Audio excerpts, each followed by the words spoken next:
Hi అండి, నేను మీ Chandrakala. Welcome to Chandrakala maths world. ఈరోజు మనము ఇంకొక 4 marks important problem for 10th class. Compulsory ఇలాంటి ప్రాబ్లం ఒకటి మనకి 4 మార్క్స్కి ఉంటుంది. సో అదేంటో చూద్దాం. చూడండి, right the trigonometric ratios sine A sec A in the terms of cot A. అంటే కాట్ ఏలలో సైన్ ఏని సెకండ్ ఏని సెక్ ఏని మనము చూపించాలన్నమాట. వాళ్ళు మనకి ఏ టర్మ్స్లో చూపించండి అని క్వశ్చన్ ఇస్తారో ఆ టర్మ్ని ఫస్ట్ తీసుకోవాలి. ఇక్కడ కాట్లలో చూపించమన్నారు కాబట్టి first of all cot A equals to ఏగా తీసుకోవాలి. స్మాల్ ఏ అంటే A/1 ఏమీ లేదు అంటే డినామినేటర్ 1 అనమాట. యాక్చువల్లీ కాట్ అంటే ఏంటి? Adjacent by opposite.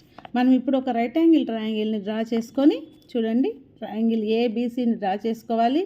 ఏ దగ్గర యాంగిల్ తీసుకుంటే ఏకి అడ్జసెంట్ ఏబీ కాబట్టి ఇది ఏ అని, opposite BC 1 A/1 adjacent by opposite కదా, సో A/1గా తీసుకుంటాం.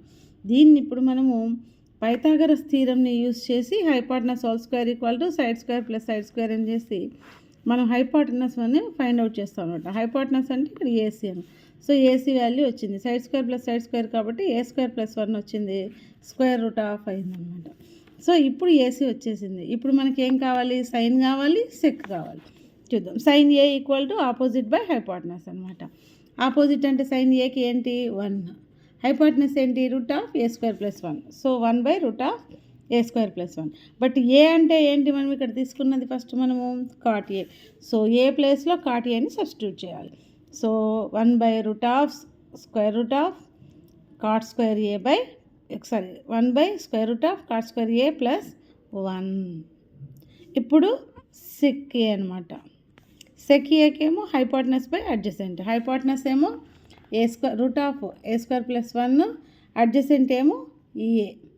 సో చూడండి, √A² + 1/A అవుతుంది. ఏ అంటే ఇందాకే చెప్పుకున్నాం మనము cot A. So cot square A + 1/cot A. ఇలా మనకు ఏదైనా ఒక ప్రాబ్లం ఇచ్చి ఇంకొక టర్మ్స్లలో వాడమని చూపించమని అడుగుతారనమాట.